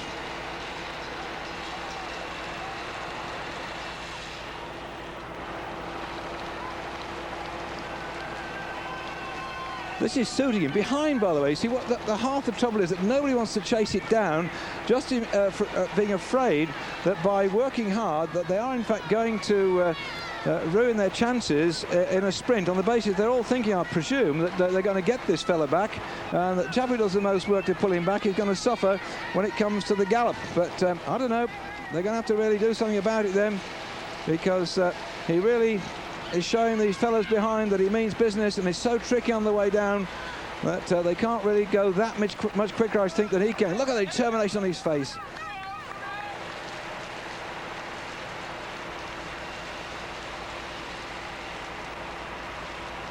Well, I think that this, whatever might happen to him, should encourage riders who are all-round athletes to say, yep, I'd like to take up cycle racing, because I've got a personal feeling that triathletes, if they turn to cycling, I mean, it's part of their dictate too, but the strength they get from swimming and their lungs, their cycling and the running, which they get, the build-up, the all-round total stamina, I believe it's got a lot to do with it. And this man is showing that you can be a great triathlete and you can be a great road rider as well.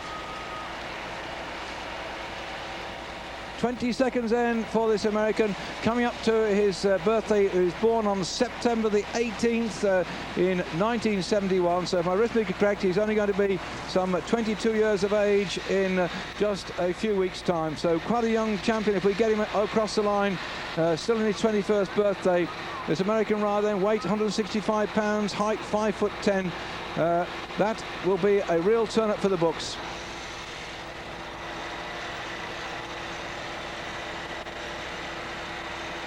Follows of the British team, I can tell you that we lasted a long time. About 3 laps to go, we began to lose riders, and the last time I looked, in certainly the main pack, which was down to no more than about 30 riders, there wasn't anybody left from the British squad. The last to go seemed to me to be Miller and Elliott, but it's been so wet and miserable out there, and the information coming in spasmodically to our commentary point, because we can't wander out and find out what's going on all the time. But certainly the Brits seem to have thinned down. They lasted quite a long time. We had a fair number in there, but the hammer's gone down, and there's probably only about 40 riders in. The rest will be turning round and going back and not bothered about what happens from now on in.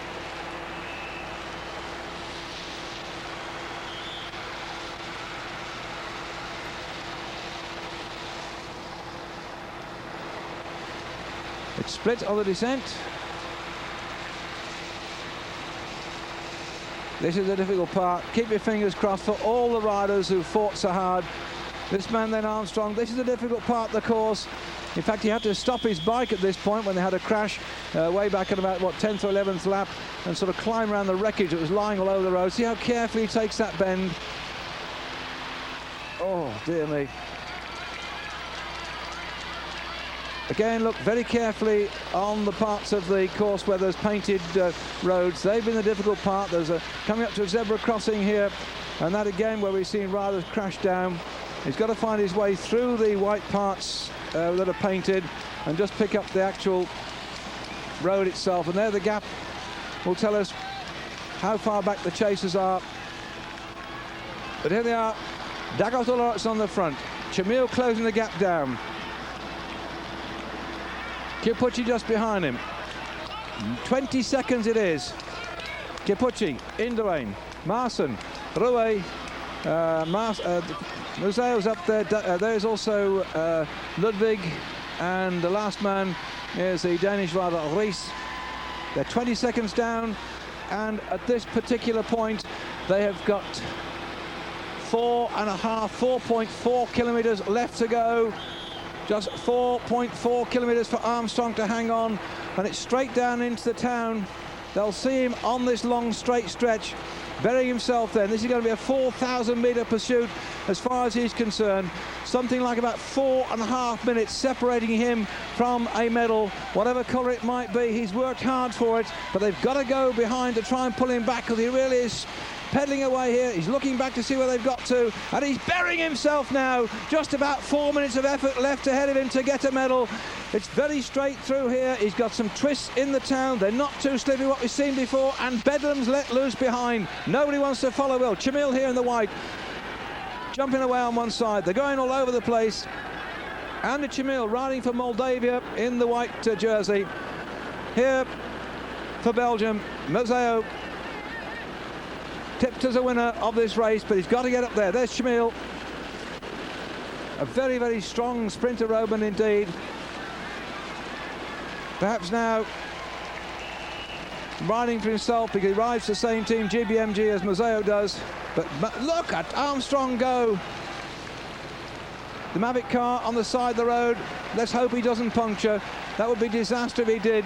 And this group then congealing yet again at the back. And oh, he's got up to them. Fondries has got up that leading group. 116 just there. Fondries has made it across. So Fondries is there. Superb piece of riding. There's Kipucci. And these three men are away at the front. Looks like Rouet's gone over there. Chamil as well.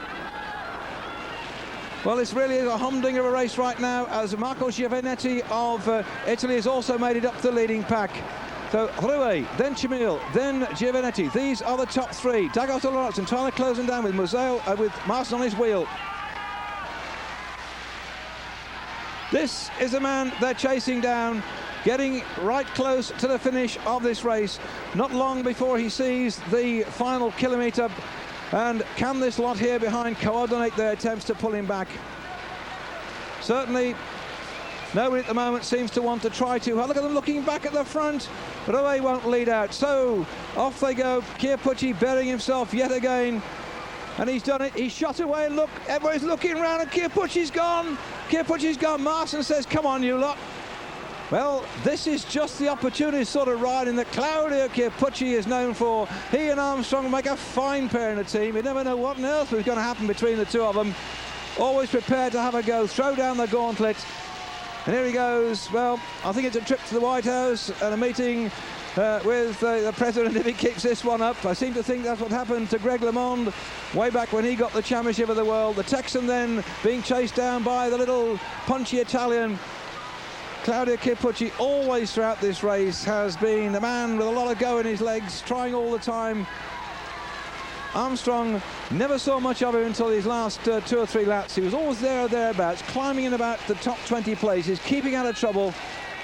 Looking back now, the Motorola rider, well, I'm sure that Motorola, who said they'll go on sponsoring for another year, are going to be delighted if this man gets himself a medal.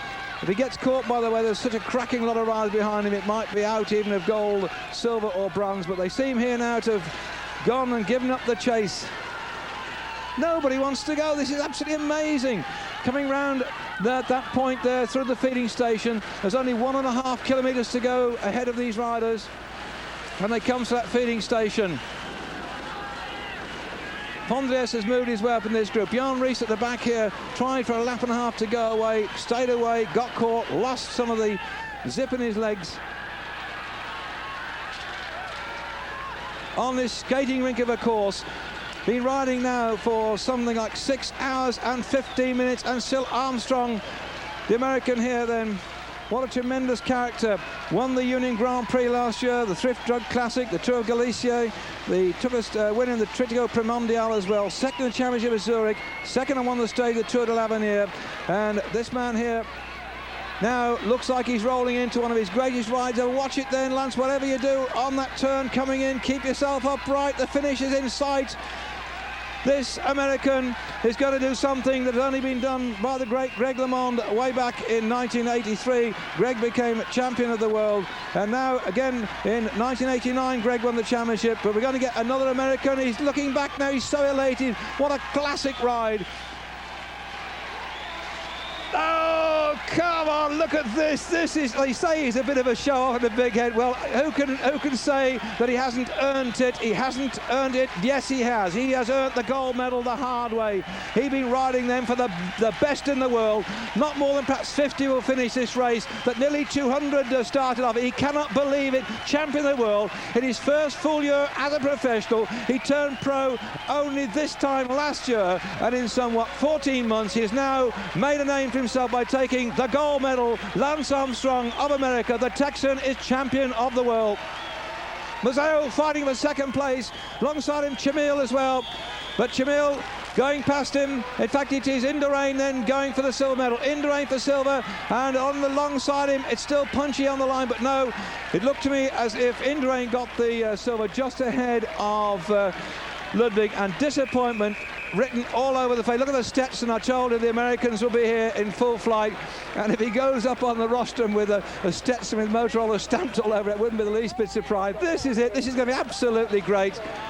Oh, you can see the elation. This is something. The third champion of the world for America in the professional ranks. Le Mans twice, and Lance Armstrong, the Texan, riding home. That's it. Well, they put a man on the moon named Armstrong, the American. They've now got a man in gold. A cracking ride. And the rest of the field coming in here. In the orange jersey, by the way, I must say that Adrie van der Poel did a champion job early on to try and shut it down for Holland. Coming towards the end of his career, I suppose, he made a fantastic ride, looking after the interests of the rest of his team. But his days are over, and here the rest of the field coming in, absolutely exhausted from all that. That's been a phenomenal race today, and there's no more than about 30-odd riders here. We've seen about 10 in so far, so maybe 50 or so are going to complete what has been a pretty disastrous course, and some really top men are back in their hotels now, resting from what has been an absolute war of attrition.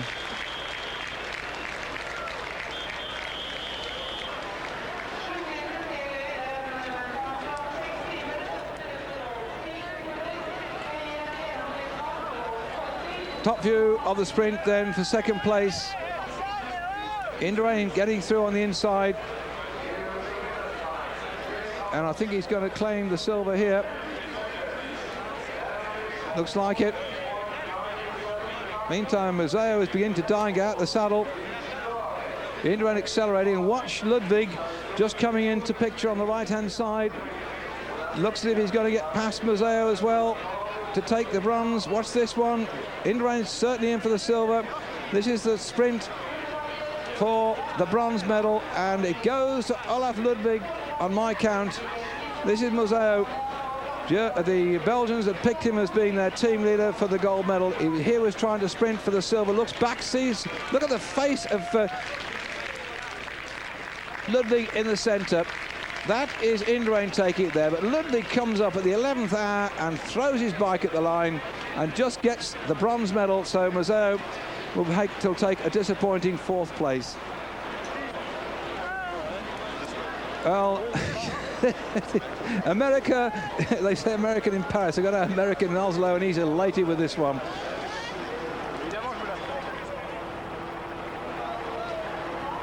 Looking down into the finish area, the King and Queen of Norway, King Harald and Queen Sonja, celebrating today their 25th wedding anniversary.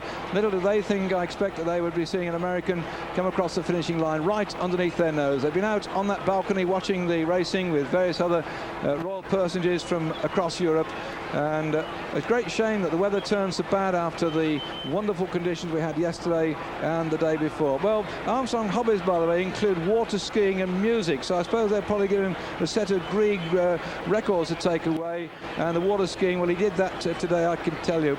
That took him a long time to get around this course for rest time, and he splashed his way around in no uncertain terms, and now he's going to go through all the hubbub of the presentation. We will bring you that presentation in a moment or two. We're having a short break, so do come back and watch what happens.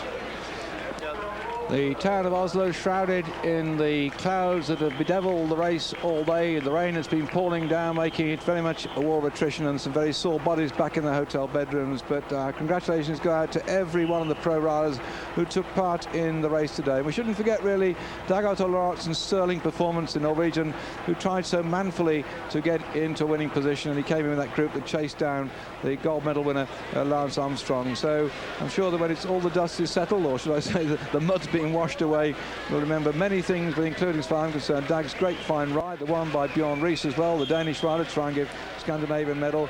But this character here, this Texan rider, has really come on song. You see the radio message going out the right-hand side of Mr. Motor himself, I suppose. He can't believe it, can he? And, well, it's just sinking in, I should think. They say he's a bit of a cocky fellow, this American from Texas, and one who certainly has got a fair old liking for life, by the way. He likes to listen to the Red Hot Chili Peppers, a kick-in-the-arse live band, he calls it, and so he's quite a character. I think he's going to go back to a very, very warm welcome, better than the Red Hot Chili Peppers, I'll tell you, when he gets back into America for this great ride that he's done. He also, by the way, won $1 million, which you may have heard us talk about before, but it wasn't in the end truly $1 million. He is national champion of America. The award that he picked up in the race when he got $1 million was an investment. If he left it in for like about 20 years, it would accrue to $1 million, providing all the investments came right. But of course, he had to spend the money and split it amongst his team for helping him. And I think this time, the American riders, let's give them all a bit of a plug, by the way, because the riders that started out for America were Norman Alvis, Frankie Andro, Darren Baker, Andy Bishop, Bart Bowen, Andy Hampston, Steve Hegg, Steve Larson and Nat Rees, and of course Lance Armstrong himself. So that was the American team that rode very well today. In fact, we certainly saw an extremely good ride by Frankie Andro to bring back a bit of a break early on. So undoubtedly the Americans in there riding extremely strongly indeed, and they've got something to show for it. So the Texan then, still trying to learn a few words of French and Dutch and what have you. Never raced on cobbles until this year. Thrown himself really in off the deep end. And that's Henny Kuiper on the left-hand side, congratulating him, by the way. Henny Kuiper, the deputy team manager of the Motorola team, himself a world professional champion, a world amateur champion there. Olaf Ludwig saying well done to Lance Armstrong. They certainly like to see a young up-and-coming rider like this one, who rode so courageously at the end, come up and get that medal. It's nice to see the congratulations coming from other people from round about the cycling world. And I suppose, as ever, in cycling. The moment that it really hits you is when they start playing your national anthem, and that I'm sure will be something. I'll say it's only the third time we've actually seen a champion of the world from the other side of the pond, and having seen him win that stage in the Tour de France this year in superb style, I don't think somehow we've seen the last of this young man by any means. And the crowd here waiting, who stood patiently in the rain, the dismal conditions for the presentation ceremony when the first, second and third will come up. We hope you'll hang on in this one to watch something which has been quite a unique occasion. Only the second American ever to win a world gold on the Pro Road Championship. Pro Road Championship, which dates back to 1927 when at Nürburgring Alfredo Binder won the medal. I was saying earlier on, from the English-speaking nations, it took until we got to Tom Simpson in 1965 before we got a victor up there. And now the Americans really showing, I think, and I'm very pleased to see how these triathletes from America have taken to cycling, really showing that by having a multidisciplined training program over the years, then that gives you the sort of fire and exuberance to win something as big as the Pro Championship of the world.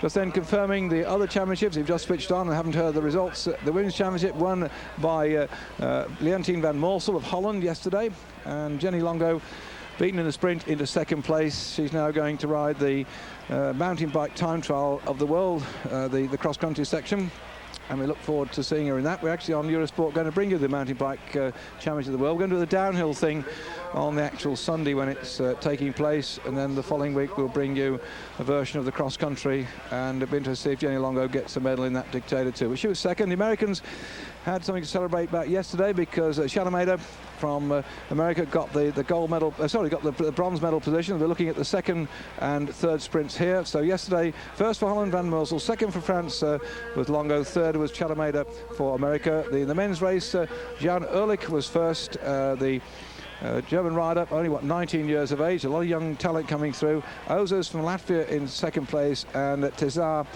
from the Czechoslovakian Republic was in third spot. That was the results then yesterday in the men's race. Now they're bringing out the riders, wet potato they might be, a quick sponge down for the presentation on the rostrum of the various medals. The crowd, some of them splashing their way home. It's been a miserable conditions to watch the race, unlike yesterday when the sun shone, and what a great shame then that it had to end in this particular way.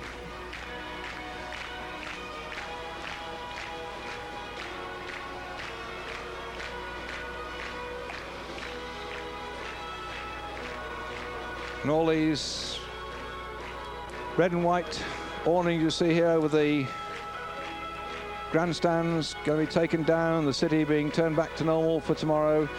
The Norwegians having hosted a fine set of championships, just unfortunately this last day today being so dismal as regards the weather conditions. You can see the presentation rostrum down there just in the middle of your screen as we're picking up some of the civic signs around here, and they really have done a tremendous job. 16 world champions have been crowned in Hamar and Oslo.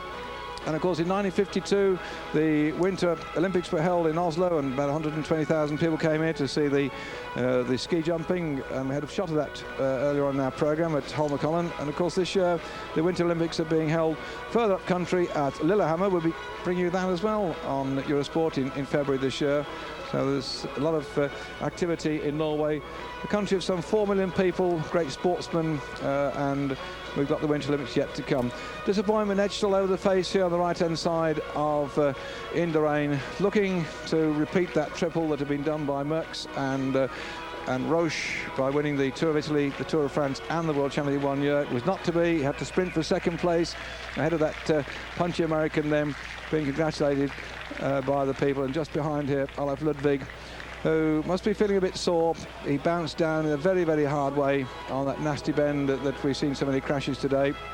Got himself back in, up on his bike, and has been rewarded with a bronze medal.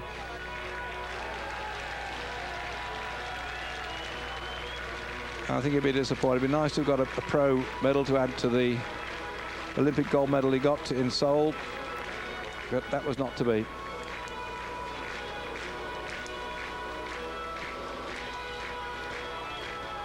Well, the ceremony about to commence, and I think the celebrations are likely to be pretty enormous later on. I don't think we're going to find that the Americans are going to be slow in enjoying this success today. Also, my good friend Paul Sherwin, congratulations to him. He's the PR director and, of course, co-commentator with Phil Liggett on Channel 4. I expect he's also equally elated with his young prodigy's success.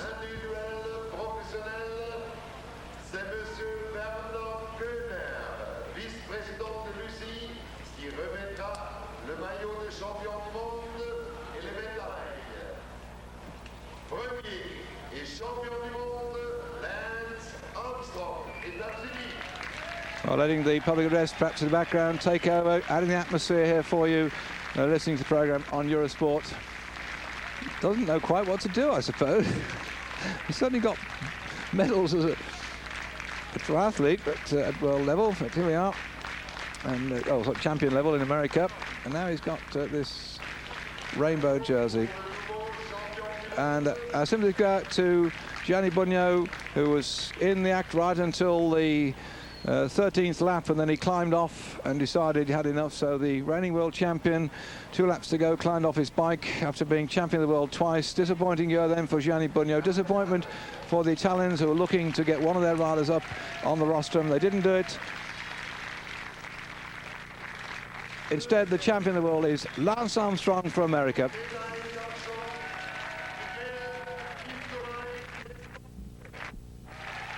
Somehow I think Armstrong is beginning to enjoy being champion of the world. He just rubbed his hands together as Miguel Indurain, you see disappointment on his face. He's a nice character, nice man, but he's a bit sad. He rode so well, he bridged the gap, but amazingly when Armstrong took off that none of them would hound him down, so I suppose they've only got themselves to blame in that respect. Congratulations to Armstrong taking initiative, but these riders here thought they could do it. Oliver Lundvik, great character too, probably getting towards the end of his career, but I hope the bronze medal will stir him into action for yet another season. Taking the green jersey in the Tour de France as a points victor. And so we've got a real good collection of champions there. 2 champions on the left and right who've done a lot of racing as pro level, and they've been beaten by this young man who only turned pro just about this time last year. Rode the Championship of Zurich, which we had on Eurosport a week ago, and the week before that was the San Sebastian. So we're only talking about as being a professional now for just over 12 months, and he's the champion of the world. Lance Armstrong of America. And there we are, you can see they're so, I can't say pleased with it, but he really did a cracking ride there. He caught them all absolutely napping. We're going to have the national anthem, and at that moment I think it's time for you to listen to Stars and Stripes and say well done yet again to America, and to Lance Armstrong in particular, a great ride.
I think it's sunk in that he is the professional champion of the world.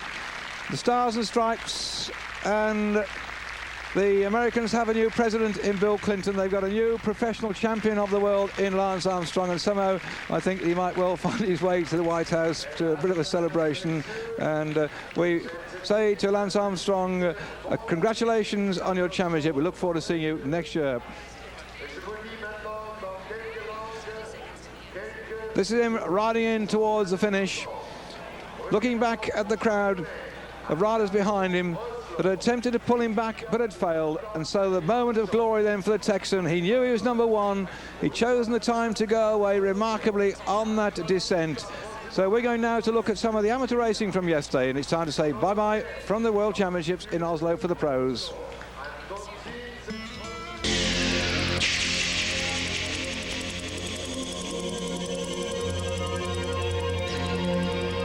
"18 seconds.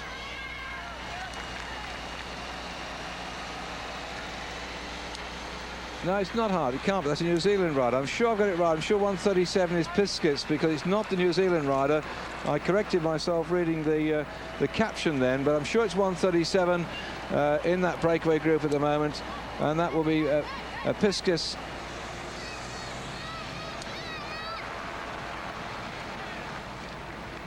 Yeah, there's no New Zealander in this one.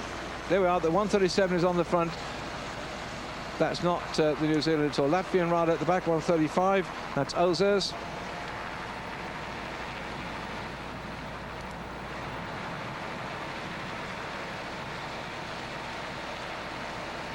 And that's Piskis coming back now. In fact, there are two of them then in this group from the same country. And that's good to see. The Latvian riders going to, well, two of them out of that breakaway group then. It was Piskis, so ignore the... oh, at long last then. Come on, lads, in with the shout. Nice to see it at long last then. Matt Stevens, we spotted him way back, still in there for Great Britain and for Manchester. But they've got that 17-second gap to get across.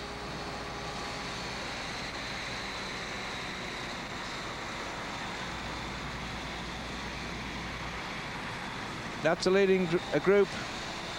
Piskis really hammering away at the front. Left his teammate at the back. Well, with two from the same country, Piskis and Ozers, they've got a wonderful chance to start jumping the rest of these riders. Just imagine that was just 5 men away, two of them from Latvia.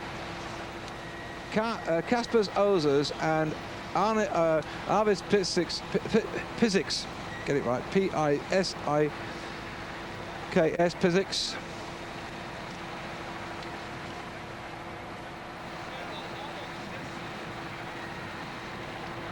Still together, hanging on to grim death, that tiny gap they've got at the moment.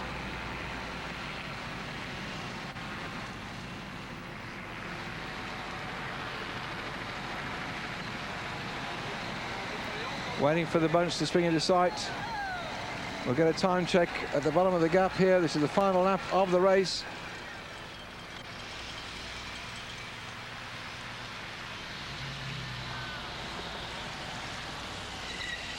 Very, very quick indeed. Nice smooth ride by all of them. Well, I said we're going to get a time check, but for some reason, there they go across the top. This, I think they're away. I can't see now that group, which has come down very quickly indeed, can possibly catch them, because here they come. I think we're going to get a medal out of those top five. The steam seems to have gone out of it.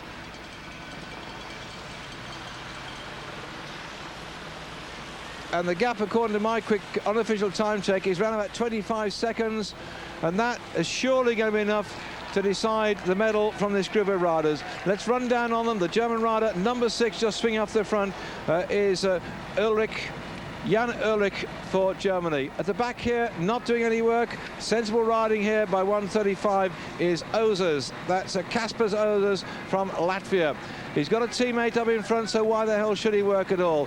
The pale blue, red, white and blue bands of the rider in there is Cesar from the Republic of Czechoslovakia. Just peeling off the front now is Piziks of Latvia, and now the two of them together. This is going to be great tactics to watch these two. And then for Italy, Bertolini in the blue jersey. Those are the riders you see. Bertolini in blue at the back. Just in front of him is the Republic of Czechoslovakian rider, and that's Cesar. On the front, moving through the two Latvian riders, Piziks and Ozers, and then just in the midst of the field there with the black, red and yellow bands going, or streak going over the top of his shoulder. That's the German rider, Ulrich. This is, I'm sure, where we're going to get the medals from. The gap on my unofficial time check, some 25 seconds. I can't see any way in which they're going to get caught on the run-in now towards the finish.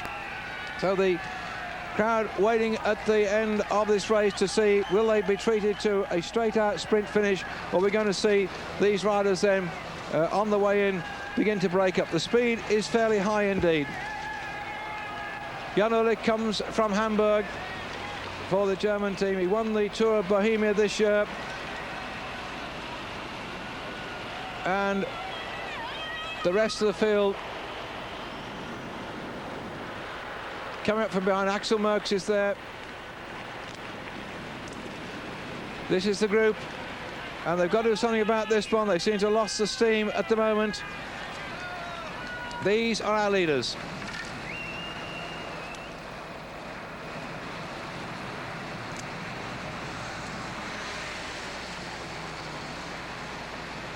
Okay then, pick out your favourites. The short, chunky fellow here, 137, is Pizix. The German rider just off the front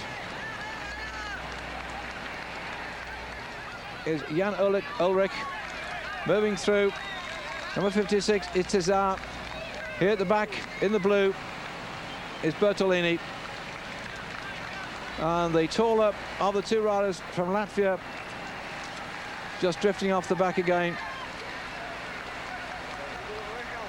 135 Ozers.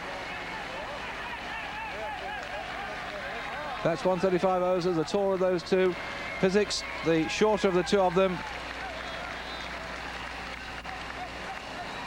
fact, memory serves me, Pizix did quite a decent ride in the Olympic Games. Yeah, he finished in 8th place, Pizix.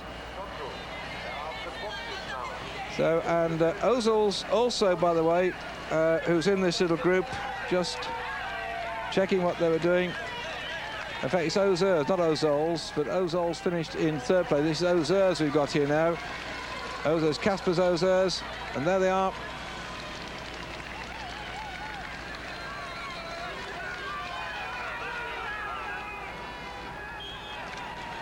The speed at which they're travelling could well be setting the scene for a 5-man sprint.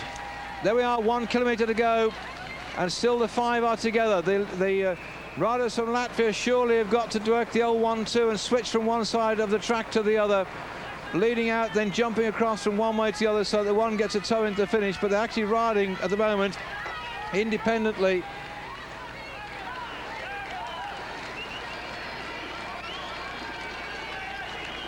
Pizix leading through at the moment. Looks back for his teammate. I'm surprised actually the two Latvians haven't decided to ease back. And Ullrich's doing just the right thing here. The German is doing the right thing. He's stopping at the back of the pack at the moment. Up in front of then Cesar from Republic of Czechoslovakia. But amazingly, I can't understand these tactics of the Latvian rider. They've still left one on the front, just riding like crazy. They've got a gap of something like 25 seconds. He doesn't have to do this, and there are 2 of them in here. He should drop back with his teammate and jump from one side of the road to the other. He's to say to the commentator about the tactics I find a little bit surprising. He's led out all the way through.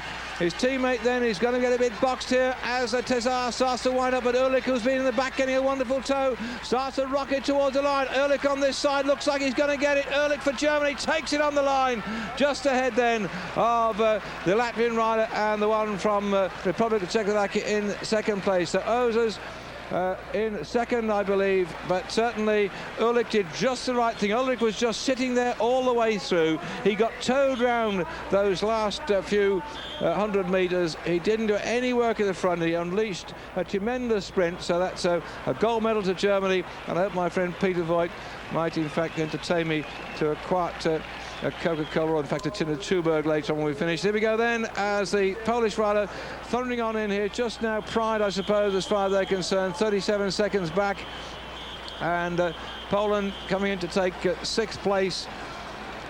That was a cracking race in many respects, but at the end they let that lot go away, and just imagine what's happened. Oh, down they go! The Danish rider's gone. They switch. You see the camera, they've actually got a white line. They're allowed to stop there, and they've actually got a shot in that sprint, because just in front of them, the cameramen were narrowing the angle down, and they were up against the barriers, but they were officially behind the white line. And So Ulrich, the German, having got that wonderful sprint, he unleashed it. Well, it says in slow motion. Watch him from the back. See, he was sucked all the way into the finishing straight. Amazingly, the two Latvians didn't combine together, and the one who led out all the way through, Pisiks, he was just beginning to fade towards the end. And watch this on the right.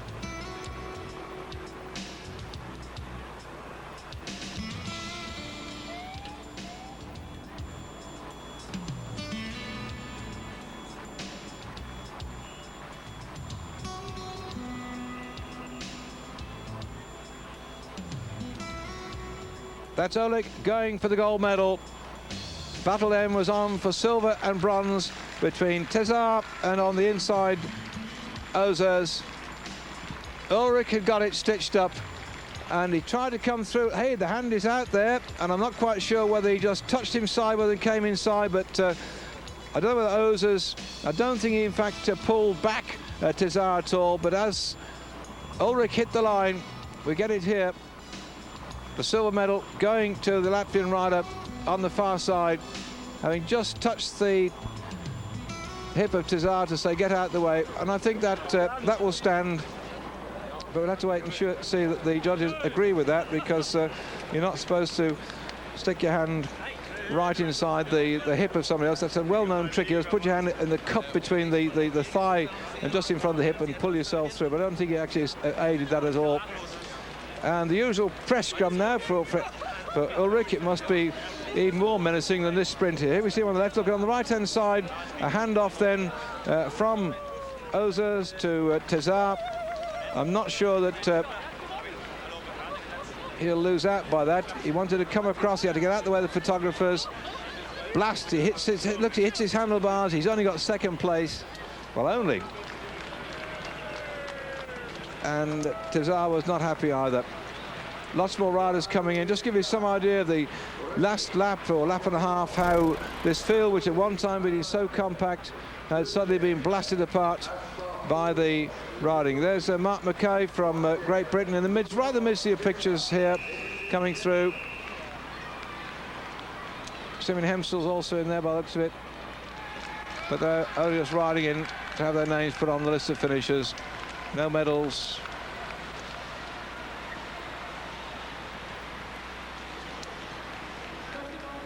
Just a satisfaction, having competed in the World Cycling Championship 1993 at Oslo. Look at the size of that gap. They knocked that 4 minutes out entirely in the last lap and a half, or last lap and a bit actually. But it was through here that the whole thing began to blow apart the seams last time. And a lot of these riders who thought they were in contention suddenly couldn't make the pace up that final climb.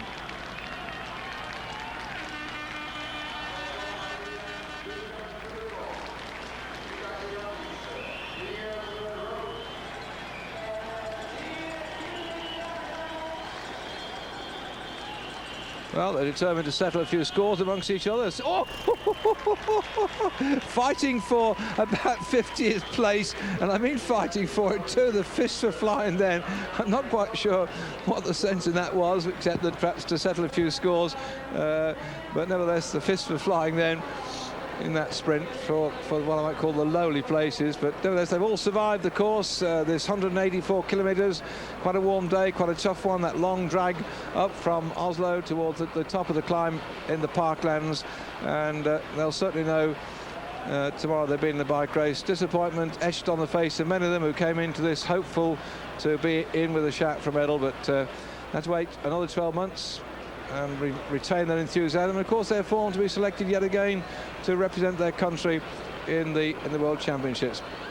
And that's confirmation then. Ulrich, Ozers and Cesar. Remember, that's television confirmation of it. Bertolini, who worked so hard, they must be so disappointed, the Italians, to have a fourth place, because they were worthy, I feel, of a bronze medal for all that they did. And here's that crash down the left-hand side. They really hammered the Danish riders straight into the bankings, and the Italian is trying to point to the photographers to get out of the way. Meantime, he looks back to see disaster as the Danish rider did what I might call an Abdul Japarov. That's an attempt to demolish the barriers in the finishing straight.